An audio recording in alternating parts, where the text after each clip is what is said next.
여러분 안녕하세요. 여러분과 통합사회 수업 함께하는 윤석재 선생님입니다.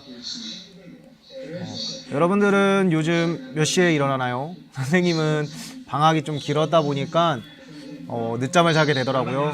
그래서 굉장히 오랫동안 늦잠을 자다가 이 수업을 하게 되면서 아침에 일찍 일어나게 됐어요. 그랬더니 도저히 일어나기도 힘들고 알람도 계속 껐다 켰다를 반복하게 되더라고요. 여러분들도 아마 계약을 하게 되면 지금처럼 늦게 일어나는 게 아니라 아마 아침에 일찍 일어나야 될 거예요. 그러면 그때 돼서 아마 몸이 적응하는데 좀 시간도 걸리고 힘들지 않을까 생각합니다. 여러분들 지금부터라도 조금씩 자는 시간도 땡기고 또 아침에 일어나는 시간도 조금만 땡기면 나중에 계약하고 나서 몸 컨디션 조절하는 데 도움이 될 것 같아요.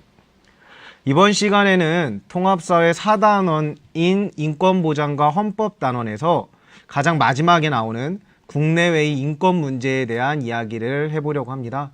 그 중에서도 특히 국내의 인권 문제 중에 청소년, 바로 여러분들의 노동권에 관련된 이야기를 나눠볼 겁니다. 방금 선생님이 청소년의 노동권이라는 이야기를 했죠. 그러면 노동이 무엇인지 먼저 알고 가야 할 것 같아요. 여러분들 노동이 무엇일까요? 노동이라고 하는 말을 들었을 때 이런 게 노동이야 라고 바로 떠올리는 친구도 있을 거고, 아니면 들어보긴 했는데 정확하게 노동이 뭔지 모르겠어 라는 친구들도 있을 겁니다. 지금 선생님은 노동을 그림으로 표현해 보자 라고 해놨는데요. 혹시 종이와 펜이 있는 친구들은 그림으로 노동이 무엇일까? 내가 생각하는 노동을 그림으로 그려보면 되고요. 그게 아니라 선생님 저는 좀 귀찮아요 하는 친구들은 그냥 머릿속으로 노동이 무엇인지를 떠올려 보면 됩니다. 선생님이 한 10초 정도 시간을 줄 테니까 그림으로 그리거나 또는 노동이 뭔지 한번 각자 상상을 해보도록 합시다.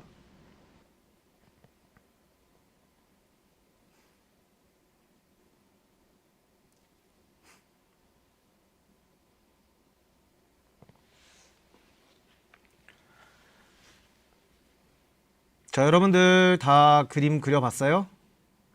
네. 여러분들이 노동이라고 하는 것을 어떻게 표현했는지 선생님이 너무 궁금한데, 지금 선생님은 이 자리에 있기 때문에 여러분들의 그림 또는 여러분들의 상상을 확인해 볼 수가 없죠. 그래서 선생님이 기존에 수업했던 여러분들의 선배들이 어떻게 노동을 그림으로 그렸는지를 한번 보여주도록 할 거예요. 자, 첫 번째 그림을 봅시다. 노동을 택배 상하차 또는 공사장에서 짐을 나르는 것으로 표현한 친구가 있었어요. 그리고 다음 그림. 이 그림은 공장에서 컨베이어 벨트가 길게 늘어져 있고 거기에서 물건이 그 물건을 어떻게 조립을 하든 작업을 하고 있는 모습을 그린 거죠. 그 다음 어딘가요? 네, 광산이죠. 광산에서 노동자들이 석탄을 채굴하고 있는 모습을 그린 친구도 있었습니다. 또 표현하고 있다는 겁니다. 노동이라고 하는 것은 지금 여러분들 그리고 선배들이 이야기한 것처럼 우리들에게는 힘든 일, 땀을 흘리는 일, 그리고 몸을 움직이는 일로 인식되고 있습니다. 그러면 정확하게 노동의 의미는 무엇일까요? 노동이란 세 번째 나와 있습니다. 사람이 생활에 필요한 물자를 얻기 위하여 육체적 또는 정신적 노력을 들이는 행위라고 되어 있네요. 근데 가장 위에 있는 근로라는 말을 들어본 친구들도 있을 거예요. 어떤 상황에서는 근로를 쓰고요. 예를 들어 여러분들이 아르바이트를 구했을 때 쓰는 계약서 이름은 근로계약서죠. 그리고 도시에서 일을 하는 사람들을 우리는 도시근로자라고 불러요. 그런데 우리나라 정부에서 일과 관련된 업무를 처리하는 기구는 노동부라고 부르고 있고요. 그리고 국어 시간에 아마 배웠던 적이 있을 것 같은데요. 일을 하면서 부르는 민요, 뭐라고 부르죠? 그래요, 노동요라고 부르죠. 이렇게 어떤 상황에서는 근로라는 말을 쓰고 어떤 상황에서는 노동이라는 말을 쓰고 있습니다. 이 둘의 차이가 무엇일까요? 자, 근로는 부지런히 일함, 이라는 뜻이네요. 부지런할 근자에 일할 노자를 씁니다. 그리고 노동이라는 말은 아까 읽은 대로의 뜻을 가지고 있고 일할 노자에 움직일 동자를 쓰고 있어요. 자, 언뜻 보기에는 둘 간의 차이가 없습니다. 하지만 근로는 부지런히 일을 한다 라고 해서 성실하게 일하는 모습을 강조하는 단어고요. 노동이라고 하는 건 일하며 움직인다, 즉 자신이 스스로 주도성을 가지고 일을 해낸다. 과거에 조선왕조실록 때부터 이 근로라고 하는 말이 쓰였다고 해요. 그러니까 그러니까 과거부터 이 근로라던가 노동이라고 하는 말들을 사용해 왔다라는 거죠. 어떤 상황에선 노동이라는 말을 쓰기 때문에 이 두 단어는 어떤 뜻이구나, 어떤 의미가 담겨 있겠구나 라는 걸 알고 가야 할 것 같아요. 자, 그리고 지금 배우고 있는 내용은 선생님이 아까 이야기를 못했는데요. 여러분들 4단원 인권보장과 헌법단원에 보면 이 청소년의 노동권이 나옵니다. 그리고 여러분들이 가지고 있는 교과서 출판사마다 좀 차이가 있는데요. 오늘 공부할 청소년의 노동권과 관련된 근로기준법의 내용들을 실제 근로계약서로 작성해보는 활동도 어떤 출판사의 교과서에는 나와 있을 겁니다. 자, 그러면 우리가 굳이 지금 노동을 이야기하고 있다라는 이야기는 이 노동의 어떤 문제 또는 노동과 관련돼서 우리가 반드시 알아야 할 내용이 있다라는 거겠죠. 여러분들이 지금 일을 하고 있는 친구들도 있을 거예요. 특히 방학 동안에 가까운 음식점이라던가 편의점 같은 곳에서 아르바이트를 하는 친구들도 있을 거고, 경우에 따라서는 내가 일을 해야지만 우리 집의 생계가 유지될 수 있는 상황에 놓여 있는 친구들도 있을 겁니다. 그리고 나중에 고등학교를 졸업하고 대학에 가건 아니면 바로 취업을 하건 일을 할 가능성은 매우 높죠. 우리는 지금 현재 여러분들 청소년들에 맞춰서 이야기를 진행해 볼게요. 선생님이 가지고 온 자료를 봅시다. 아르바이트 경험이 있다고 대답한 서울 시내 중고생 약 1,400명을 대상으로 조사한 결과인데요. 약 47.8%가 노동인권을 침해당했다. 그리고 37.1%, 약 3분의 1이 넘는 청소년들이 근로계약서를 작성하지 않았다라고 이야기를 하고 있어요. 그리고 우리가 일을 하는 이유가 뭐죠? 일을 하는 목적. 그렇죠. 돈을 벌기 위함이에요. 그런데 제때 일한 돈을 받지 못하거나 또는 법에서 정한 최저임금보다도 못한 돈을 지급받고 있는 친구들도 10%가 넘는 비율로 나타나고 있습니다. 다음의 자료를 봅시다. 청소년을 고용한 업소들이 과연 노동과 관련된 법규를 얼마나 지키고 있는가, 혹시 위반한 사례는 없는가에 대한 자료인데요. 이 자료에서도 마찬가지로 근로계약서를 작성하지 않은 경우가 50%가 넘었고요. 그 다음 최저임금을 제대로 알려주지 않았다라는 이야기가 38%로 나타나고 있네요. 지금 이 자료는 위반된 사례 중에 그 위반의 내용이 무엇인가를 다루고 있는 겁니다. 그러면 방금 전 자료와 지금 이 자료를 살펴봤을 때 공통적으로 나타나는, 가장 많이 나타나는 노동법의 위반 사례는 무엇인가요? 근로계약서를 지키고 있지 않다, 근로계약서를 쓰지 않았다라는 거죠. 그래서 우리는 근로계약서를 어떻게 써야 되는지 오늘 알아볼 겁니다. 자, 노동인권이 침해된 사례를 또 가지고 왔어요. 우리 지역에서 있었던 일이네요. 자, 몇 년 전에 있었던 일인데 헬멧을 쓰지 않고 오토바이로 배달을 하던 청소년이 다쳤고요. 나중에 결국에는 안타깝게 목숨을 잃는 사건이 발생했었습니다. 이때 이 청소년이 일했던 가게의 업주는 법에서 이야기하고 있는 보호구 지급 의무를 지키지도 않았고 또 야간 근로를 하면 안 된다라고 하는 조항도 어겼다라고 합니다. 만약 이 청소년을 고용한 업주가 그리고 이 청소년이 그리고 이 청소년 주변에서 그리고 가장 기본이 되는 학교에서 만약 아르바이트를 할 때 그리고 너희들이 일을 할 때 이런 것을 알아야 한다라는 것을 미리 알았더라면 이런 사고를 미연에 방지할 수 있지 않았을까요? 이 수업을 듣고 있는 친구들 중에는 직업계고에 다니고 있는 친구들도 분명히 있을 거예요. 직업계고 친구들은 특히 3학년이 되면 실습을 나가는 경우가 많이 있죠. 직업계고 학생들이 실습을 나갔다가 많은 사건, 사고가 발생해서 안타까운 일들도 생겨나고 있습니다. 예를 들어 지금 기사 제목들에도 나오고 있는데요. 최저임금도 받지 못하는 아주 적은 실습수당 때문에 고통받는 친구들도 있었고요. 노동시간이 지나치게 길어서 힘든 친구들, 그리고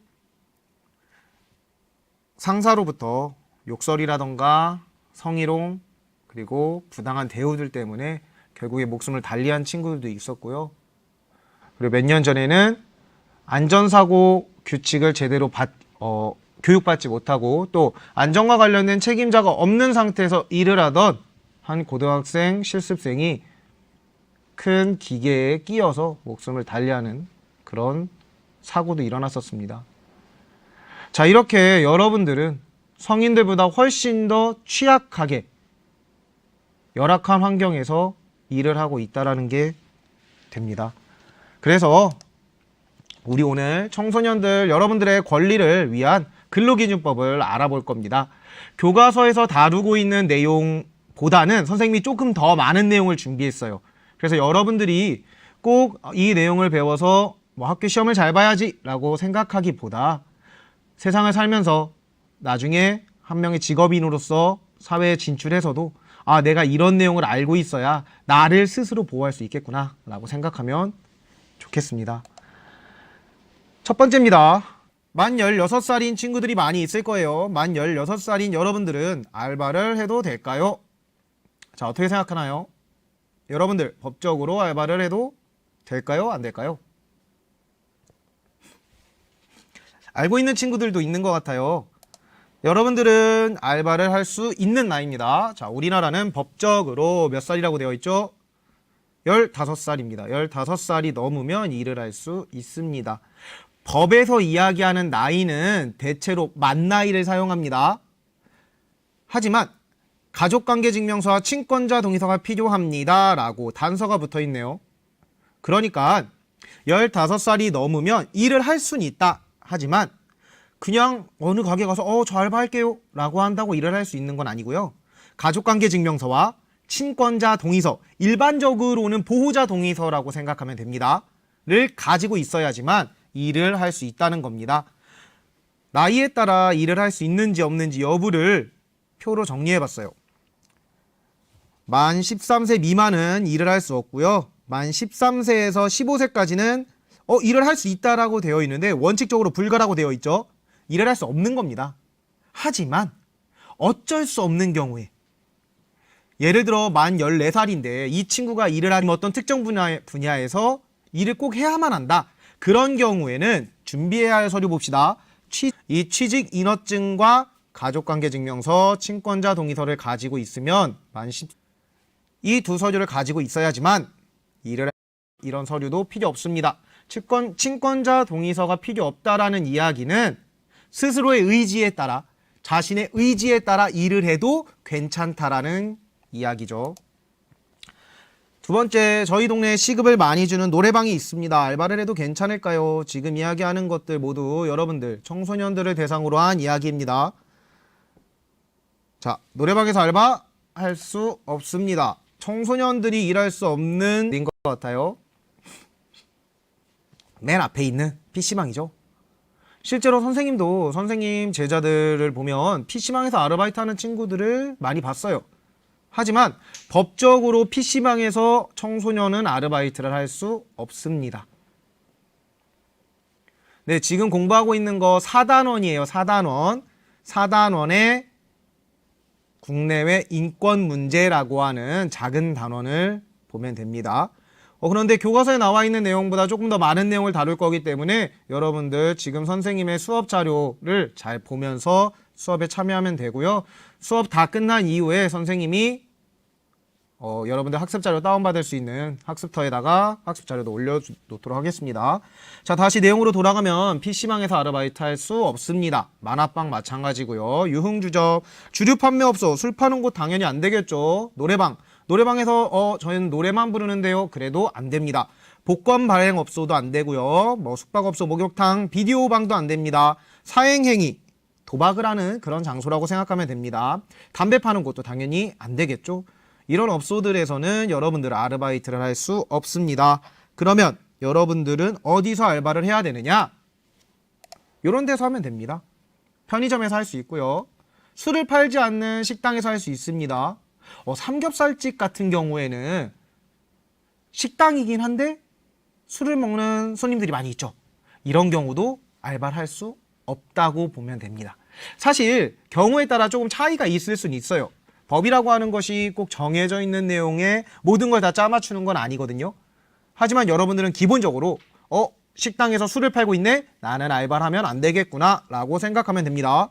주유소에서 아르바이트 할 수 있고요. 패스트푸드점 가능합니다. 어떤 물건을 만들어내는 제조업체, 위험한 제조업을 제외하고는 할 수 있습니다. 오전 9시부터 오후 7시까지 아르바이트를 해도 될까요? 자, 몇 시간인지 한번 계산해 볼까요? 9시부터 7시까지 10시간이죠. 10시간 동안 아르바이트 해도 될까요? 라고 하는 질문이네요. 정답은 할 수 없습니다. 청소년은 하루에 일할 수 있는 시간이 7시간, 일주일은 35시간. 굉장히 중요한 내용입니다. 여러분들이 아무리 돈을 많이 벌고 싶어도 하루에 7시간 이상 일을 할 수 없습니다. 그리고 일반적으로 우리가 주 5일 일을 한다고 가정을 해보면 일주일에 7, 5, 35, 35시간 이내로만 일을 하게 되어 있습니다. 하지만 일을 하다 보면 일이 조금 밀릴 수도 있고요. 뭐 손님이 너무 많을 수도 있죠. 그럴 때 여러분들이 동의해주면 하루에 1시간, 일주일에 5시간까지 연장할 수 있습니다. 그러면 동의가 있을 경우에는 하루에 8시간, 일주일에는 40시간까지 일을 할 수 있겠구나 라고 생각하면 되죠. 성인은 조금 다릅니다. 하루에 8시간까지 일할 수 있고요. 일주일은 40시간까지 일을 할 수 있어요. 그래서 여러분들 주변을 보면 오전 9시에 출근했다 저녁 6시에 퇴근하는 경우들을 많이 봤을 거예요. TV 드라마 같은데 말이 나오는 말이죠. 9시부터 6시까지 일을 하면 9시간인데요. 그 중에 1시간 점심시간 빼고 나면 8시간이죠. 그러니까 성인은 1일 8시간, 일주일 40시간까지 일을 할 수 있다는 겁니다. 성인은 일주일에 12시간까지 연장할 수 있어요. 그러면 우리가 최근에 뉴스에서 많이 들어본 말, 이런 말 들어봤을 거예요. 주 52시간. 자, 일주일에 40시간까지 일할 수 있는데 12시간을 연장할 수 있다. 더하면 52시간이 나오죠. 주 52시간 근무라고 하는 말이 바로 여기서 나온 겁니다. 하지만 여러분들 여기서 좀 이상한데요? 라고 하는 친구들도 있을 거예요. 파란색 글씨 한번 봅시다. 단 5인 미만 사업장 적용 X. 굉장히 중요한 말이에요. 일하고 있는 근로자가 5명이 되지 않는 직장들도 있어요. 그런 곳들은 지금 이야기하고 있는 이 하루에 일할 수 있는 최대 근로시간 규정이 적용되지 않습니다. 일을 더 할 수 있다는 거죠. 이 규정은 근로자가 적은 소규모 사업장을 배려하기 위해 만들어져 있는 건데요. 사실상 이 규정 때문에 대다수 여러분들이 알바를 하는 곳은 5인 미만의 근로자가 있는 곳일 텐데요. 이런 규정들을 제대로 보호받지 못하고 있습니다. 그래서 근로기준법에 조금 민감한 친구들은 기왕 아르바이트를 할 때는 5명 이상이 일하고 있는 직장 또는 가게를 찾아서 아르바이트 하는 것이 가장 좋을 겁니다. 손님이 많아 아르바이트를 1시간 더 했습니다. 얼마를 더 받을 수 있을까요? 자, 연장 근로에 대해서는 통상임금의 50%를 가산하여 받을 수 있습니다. 라고 되어 있네요. 연장 근로라고 하는 건 1일 7시간을 초과하는 근로입니다. 방금 전에 청소년은 하루에 몇 시간 일할 수 있다고 그랬죠? 7시간이죠. 7시간을 넘어서는 근로를 연장 근로라고 합니다. 그리고 그 연장 근로 1시간씩 더 할 수 있었죠. 하루에 1시간. 그 하루에 1시간 더 할 수 있는 연장 근로에 대해서는 통상임금 일반적으로 여러분들이 받고 있는 시급의 50%를 더 받을 수 있다라는 이야기입니다. 하지만 여기에도 함정이 있죠. 단 5인 미만 사업장은 적용되지 않는다라고 이야기하고 있습니다. 그러면 실제 우리가 한번 계산을 해볼까요? 자, 밑에 문제가 나와 있죠? 자, 선생님과 함께 한번 봅시다.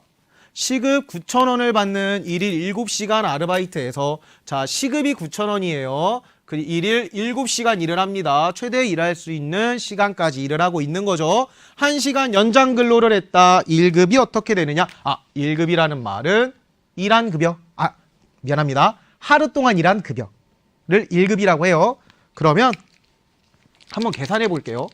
자, 나는 9,000원씩 일단 7시간을 일했죠. 그러면 63,000원입니다. 연장 근로한 1시간은 아까 몇 퍼센트 가산? 50% 가산이죠. 그러면 9,000원에 50%를 가산하니까 1.5를 곱해 볼게요. 50%를 더 준다라는 얘기죠. 그러면 얼마입니까? 13,500원이 됩니다.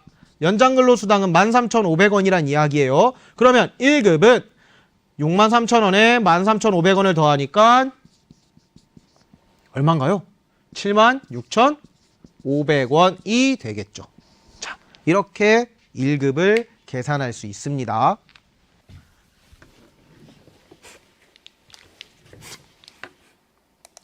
이어서 이야기해 봅시다. 자, 고1 학생입니다. 돈을 벌고 싶은데 학교를 마친 후에 야간 알바를 해도 될까요? 이런 친구들 자주 본 것 같아요. 여러분들이 아무래도 돈을 벌어서 뭔가 하고 싶은 것도 있을 거고 사고 싶은 것도 있겠죠. 그런데 학교에 다니다 보니까 학교를 마친 이후에 밤 늦은 시간에 아르바이트를 하는 경우들이 종종 있더라고요. 자, 아르바이트 야간 알바 해도 될까요? 할 수 없습니다. 청소년의 야간 근로, 여기서 말하는 야간 근로 여러분들 쉽게 생각하면 됩니다. PC방에 갔다가 여러분들이 경고음을 듣는 시간이 있죠. 네, 청소년 여러분들은 귀가를 해라 라고 방송이 나오는 그 시간, 바로 오후 10시부터 오전 6시까지를 야간 근로라고 이야기하고요. 청소년들의 야간 근로는 원칙적으로 금지되어 있습니다. 일할 수 없다라는 이야기죠. 하지만 불가피한 경우에 야간 근로를 할 수밖에 없는 상황도 있겠죠. 그래서 원칙적으로는 안 되지만 본인이 동의하였고, 즉 일하고 있는 청소년이 동의를 했고, 또 고용노동부 장관의 인가를 받는다면 저는 야간에 일을 해야 합니다. 이러이러한 사유 때문에 야간에 일을 해야 합니다. 라는 것을 허가받았다라는 이야기예요. 이 두 가지 조건을 충족하고 있으면 야간 근로를 하는 것이 가능합니다. 그리고 야간 근로의 경우에는 통상임금의 50%를 가산받을 수 있습니다. 오후 10시부터 오전 6시까지 일을 할 때 통상임금의 50% 가산, 방금 전에 우리 연장근로수당 계산할 때 봤죠? 원래 받는 시급에 곱하기 1.5 하면 됩니다. 원래 받는 시급이 10,000원이라고 하면, 아니면 그 10,000원 더하기, 그렇죠, 절반 뚝 잘라서 5,000원을 더한 15,000원이 야간근로수당이 된다라고 생각하면 됩니다. 그리고 여기에 나와 있지는 않은데요. 휴일 근로 또한 마찬가지로 청소년들은 할 수 없습니다. 여기서 말하는 휴일 근로는 일요일에 일하는 게 휴일 근로인가? 그 개념이 아니고요. 내가 일하기로 한 날이 있을 거고 일을 하지 않고 쉬기로 한 날이 있을 거예요. 그 쉬기로 한 날을 우리가 휴일이라고 합니다. 즉 어떤 친구가 월, 화, 수, 목, 금을 일하고 일요일은 쉽니다 라고 했는데 일요일을 일한다? 그게 바로 휴일 근로예요. 경우에 따라서 수, 목, 금, 토, 일을 일하고 화요일을 쉰다 라고 정해놨는데 화요일에 일한다? 그게 바로 휴일 근로입니다. 청소년의 휴일 근로 금지되어 있습니다. 하지만 마찬가지로 본인의 동의와 고용노동부 장관의 인가가 있으면 할 수 있습니다. 이때도 마찬가지로 50% 더 받을 수 있어요. 이 휴일 근로는 이런 경우라고 생각하면 돼요. 예를 들어 여러분들이 제조업체에서 아르바이트를 하고 있는데 일요일날 쉬어야 돼요. 그런데 요즘의 사례로 한번 이야기를 해볼게요. 여러분들이 마스크를 포장하는 아르바이트를 하고 있어요. 요즘 코로나 때문에 마스크가 굉장히 많이 팔리죠. 그래서 마스크 물량을 공급하려다 보니까 불가피하게 쉬는 날에도 일을 해야만 했어요. 근데 여러분들은 나 마침 뭐 별일도 없고 나 일할 수 있어요 라고 동의를 했고요. 고용노동부 장관에게 나 원래 쉬기로 한 날인데 일할 수 있습니다. 허가해 주세요. 허가까지 받았어요. 그러면 여러분들이 그때 50%를 가산해서 돈을 받을 수 있다라는 이야기가 됩니다. 하루에 6시간씩 알바를 하게 됐어요. 6시간 연속으로 일해야 할까요? 즉 이 말은 쉬는 시간 없나요? 라고 하는 질문이에요.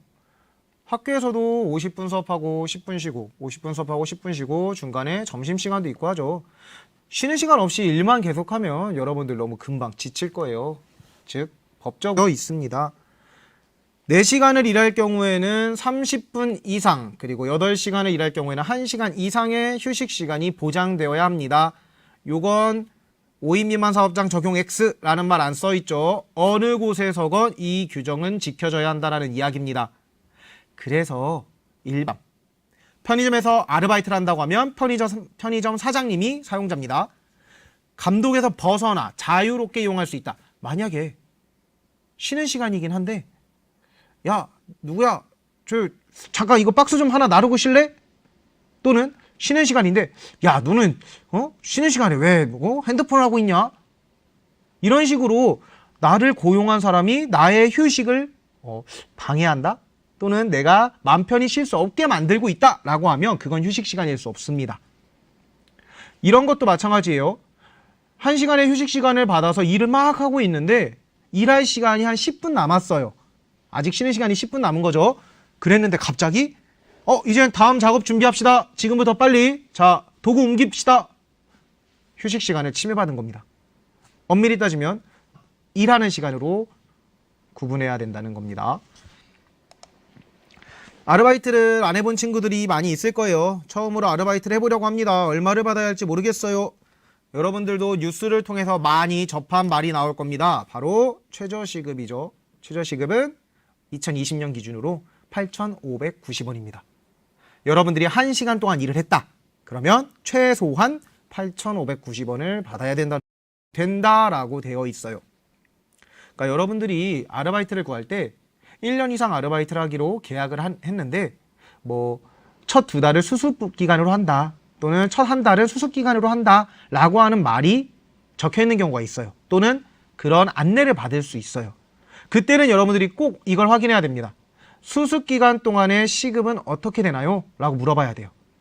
여러분들이 미안하다고 한다면 내 최저시급은 내 시급은 어떻게 계산되는지 확인해 두는 게 중요합니다.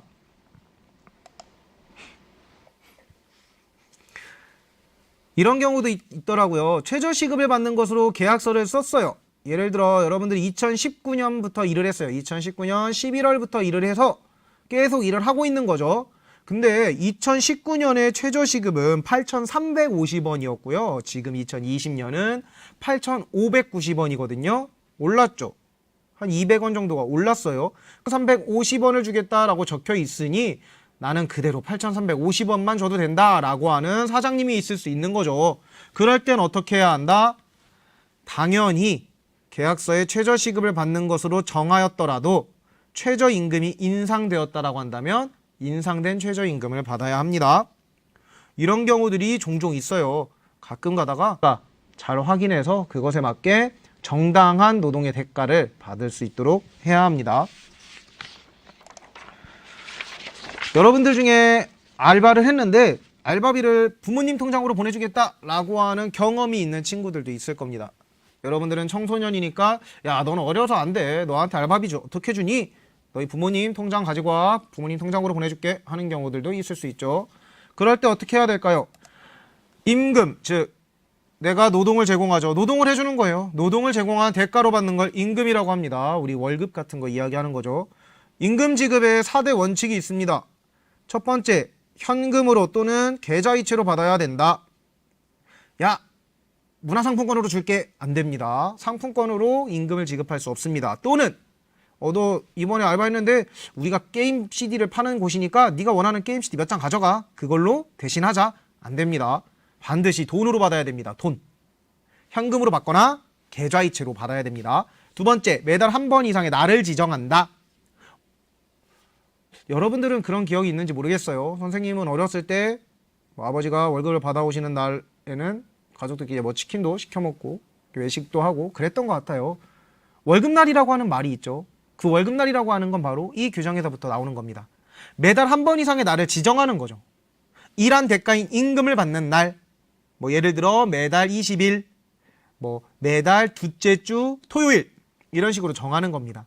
한 번 이상의 날을 정하는 거기 때문에 뭐 매일 주겠다 또는 일주일에 한 번씩 월요일마다 주겠다 이렇게 정하는 것도 괜찮습니다.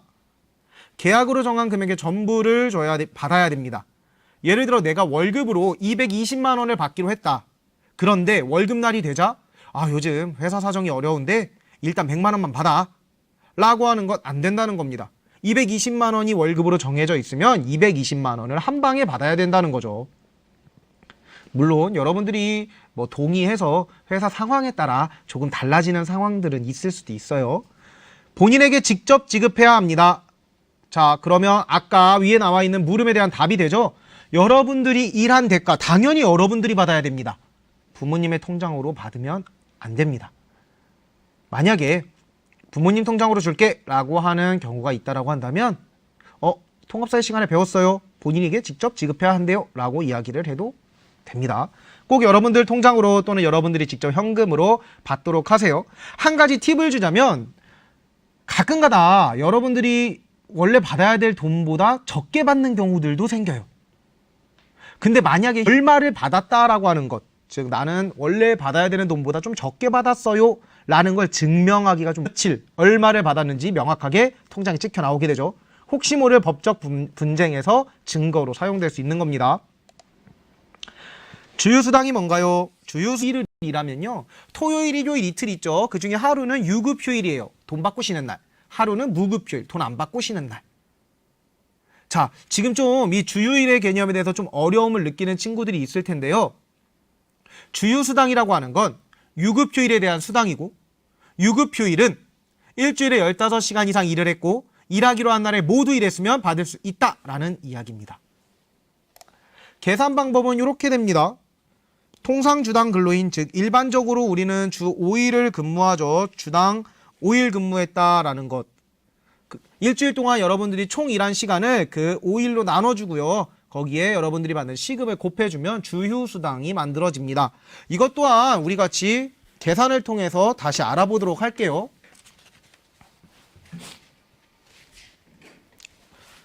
자, 1일 6시간씩 4일을 모두 일했다. 모두 일했어요. 빠진 날 없었습니다. 시급은 9,000원이다. 이때의 주급은 아까는 1급이었죠. 지금은 주급이에요. 일주일 동안 일한 급여를 계산해 봅시다.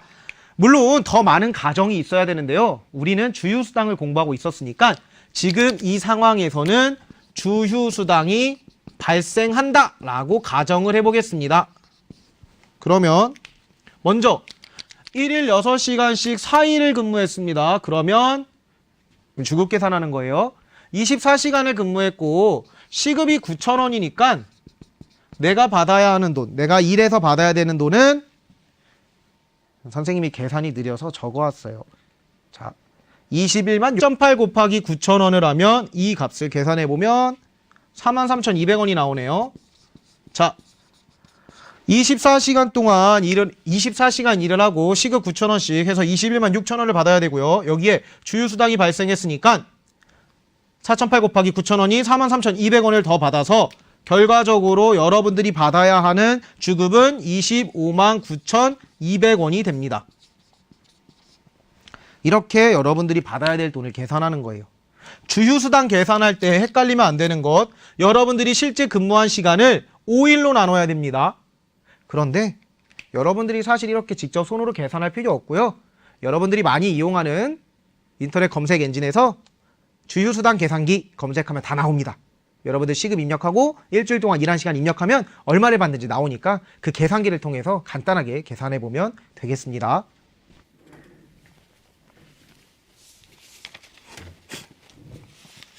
선생님이 빼먹은 내용이 하나 있어서 잠깐 화면 앞으로 돌아갈게요. 일주일에 15시간 일한다 라고 되어 있다 보니 요즘 어떤 일이 발생하느냐? 일주일에 14시간만 일을 합니다. 예를 들어 청소년이니까 어차피 너희 하루에 7시간까지밖에 일을 못하지? 그러면 7시간씩 이틀 일하자. 주말 알바 같은 경우에 특히 그렇죠. 7시간씩 이틀 14시간이에요. 그러면 15시간 이상이 안 되니까 주휴수당을 못 받습니다. 요즘 특히 주말 알바를 구하는 곳에서 그런 식으로 14시간까지만 일을 하게 하는 경우들도 있어요. 그것 미리 잘 확인하고요. 그리고 경우에 따라서 이렇게 일일이 주휴수당을 계산해서 주지 않고 어차피 하루도 빠짐없이 일을 하지 않겠는가라고 가정해서 주휴수당을 이미 포함한 계약서를 작성하기도 합니다. 예를 들어 주휴수당이 이 정도 발생할 거니까 그 주휴수당을 포함해서 월 얼마를 주겠다 이렇게 하는 경우들도 있어요. 여러분들이 계약서를 쓸 때 잘 확인해 보면 되겠습니다. 1년 넘게 일한 아르바이트를 그만두게 되었어요. 퇴직금 받을 수 있을까요? 드라마나 영화 같은 데 보면 퇴직금이라는 말 자주 등장할 거예요. 퇴직금을 받을 수 있는 조건이 어떻게 되는가? 이렇게 됩니다. 일주일에 15시간 이상 계속하여 1년 이상 일을 한 경우에는 받을 수 있습니다. 일주일에 15시간 이상 일을 하는 사람이 1년 이상 일을 했을 때 퇴직금이라고 하는 것. 퇴직금이라고 하는 건 내가 직장을 그만두게 되었을 때 받는 돈을 이야기하는 거예요. 퇴직금 계산 방법은 굉장히 복잡합니다. 그래서 선생님이 이 수업을 통해서 설명하기에 너무 어려운 내용이에요. 그리고 여러분들이 사실 그 내용까지 막 일일이 계산식을 공부할 필요는 없을 것 같아요. 아까 주휴수당과 마찬가지로 인터넷 검색을 해보면 알 수 있거든요. 단지 아주 단순화하면 여러분들이 퇴직하기 전 3개월 동안 받은 월급의 평균치 곱하기 내가 일한 연수. 예를 들어 내가 퇴직하기 전 3개월 동안 한 달에 200만 원씩을 받아왔다. 그럼 평균 월급 200만 원이겠죠. 그리고 나는 3년 일했다. 그러면 3, 2, 6, 600만 원 정도가 퇴직금이겠구나 라고 아주 간단하게 생각할 수도 있습니다. 아까 이야기했듯이 정확한 계산법은 아니기 때문에 그 정도 되겠네 라는 것만 생각하고 여러분들이 정확한 내용은 퇴직금 계산기라던가 또는 노무사들의 그 도움을 받으면 좋겠습니다. 사장님이 갑자기 아르바이트를 그만두래요. 갑자기 일을 관두라고 하는 경우들도 있을 수 있습니다. 해고당한다라고 이야기하죠. 자, 해고에 대한 이야기를 해볼게요. 해고는 적어도 30일 전에 예고해야 됩니다. 예를 들어 오늘을 기준으로 한다면 4월 23일, 4월 23일 날 직장을 그만 나와야 됩니다라고 이렇게 미리 이야기해야 된다는 거죠. 한 달 전에. 만약에 갑자기 30일 전이 아닌데 다음 주부터 나오지 마세요 라고 해고를 당했다라고 한다면 한 달치 월급을 수당으로 받아야 됩니다. 해고 예고 수당이라고 합니다. 해고를 예고해주지 않았기 때문에 받아야 되는 수당을 받게 되어 있습니다. 그런데 예외적인 경우들이 있어요. 3개월 밑으로 일했을 때는 갑작스러운 해고가 가능합니다. 이런 예고제가 적용되지 않는 거고요. 부득이한 사유로 사업 자체를 못하게 되는 경우들이 있어요. 아주 큰 자연재해가 왔다거나 전쟁이 났다거나 여러 가지 긴급한 상황들로 인해서 더 이상 회사를 운영할 수 없게 되었을 때는 어쩔 수 없겠죠. 그리고 노동자가 막대한 고의로 회사에 막대한 지장이라던가 재산상의 손해를 발생시킨 경우, 예를 들어 영업용 차량을 다른 사람한테 빌려줘서 사고를 내게 했다. 또는 우리 회사의 비밀을, 회사 경영 비밀을 다른 회사에 몰래 빼돌렸다. 아니면 회사에서 만든 제품들을 몰래 훔쳐갔다. 이런 경우에는 30일 전에 예고하고 해고할 필요가 없겠죠. 이런 예외적인 경우도 있다는 것 알아두면 됩니다. 지금까지 우리가 공부한 내용들은 모두 근로기준법에 나와 있는 내용인데요. 이 근로기준법을 바탕으로 나는 이렇게 일을 할 겁니다 라고 하는 일한 조건에 대해서 적어두는 것을 근로계약서라고 합니다. 아까 10대들이 청소년 노동인권, 10대들이 일을 할 때 가장 많이 위배된 그 근로기준법의 내용이 근로계약서에 적지 않았다라는 거였죠. 근로계약서에 들어가야 되는 내용들, 이런 것들입니다. 임금 수준 얼마 받느냐, 언제 받느냐, 어떻게 받느냐, 돈 받는 게 가장 중요하잖아요. 일하는 기간, 근무 시간 언제냐, 휴식은 언제 하느냐, 휴일, 휴가는 어떻게 되어 있느냐 등과 같이 일하는 동안 누려야 할 모든 조건들이 다 포함되게 됩니다. 근데 만약에 아까처럼 새로 알바를 구했는데 근로계약서를 쓰지 않으려고 한다? 그럼 어떻게 해야 할까요? 근로계약서는 나중에 혹시 발생할지 모를 분쟁에 대비하기 위해서 반드시 필요합니다. 하지만 근로조건을 녹음해 두거나 문자로 받아두면 충분히 분쟁이 발생했을 때 쓰지 않으면 녹음이라던가 문자를 이용하면 되고요. 여러분들 만약에 부당한 일을 겪으면 청소년 근로권익센터 또는 충남교육청에서도 여러분들의 노동인권 침해를 지원해주고 있습니다. 충남교육청 민주시민교육과에서도 노동인권과 관련된 도움을 주고 있고요. 이것과 관련된 노무사님들의 조언을 받을 수도 있으니까요. 정말 여러분들이 어려운 일을 겪었다. 청소년 근로권익센터 또는 고용노동부 또는 그것도 아니면 학교를 통해서 아니면 직접 교육청에 전화를 해서 도움을 요청할 수도 있습니다. 자, 다음 시간에 다시 수요일에 만나도록 하겠습니다. 오늘 고생했습니다.